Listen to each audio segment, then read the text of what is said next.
என்னை பத்தி பேசுறார். அறநிலைத்துறையிலிருந்து பணத்தை எடுத்து கொடுத்தா எடப்பாடி பழனிசாமி கொதிக்கிறார். அறநிலையத்திலிருந்து நீங்க எடுத்து கொடுக்கணும் வேண்டாம்னு சொல்ல, ஆனா அதனால மாணவர் பாதிக்கப்பட்டுருவாங்க. மாணவருக்கு தேவையான திட்டத்தை முழுமையான நிதி அறநிலையத்திலிருந்து கிடைக்காது. ஏன்னா கல்லூரி வளர வளர கட்டணம் தேவை, அதுக்கு பல பிரிவுகள் புதுசு புதுசா உருவாக்க வேணும். அரசாங்க கல்லூரியா இருந்தா அனைத்து கிடைக்கும், ஆனா அறநிலையத்துறையில் இருந்தா நிதிகள் பெறுவது சிரமம், மாணவர்கள் பாதிக்கப்பட்டுவாங்க. மாணவர்கள் பாதிக்க கூடாது என்பதற்குத்தான் இதை நாங்க சுட்டி காட்டினேன். ஏன்னா ஏற்கனவே இன்னைக்கு பல்கலைக்கழகத்தில் இருந்த உறுப்பு கல்லூரியில் இருக்கிற மாணவர்கள் பாதிக்கப்பட்டான்னு சொல்லிதான் அரசு கலைக்கல்லூரி ஆக்கணும். அதே மாதிரி கூட்டுறவு சர்க்கரை ஆலையில் இருக்கிற பாலிடெக்னிக் எல்லாம் பாதிக்கப்படான்னு சொல்லிதான் அதை அரசு பாலிடெக்னிக் கல்லூரி ஆக்கணும்.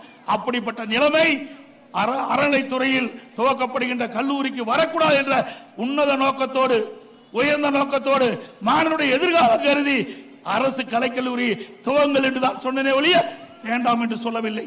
வேண்டும் என்ற திட்டமிட்டு பொய் பிரச்சாரம் செய்கின்ற ஸ்டாலின் அவர்களே,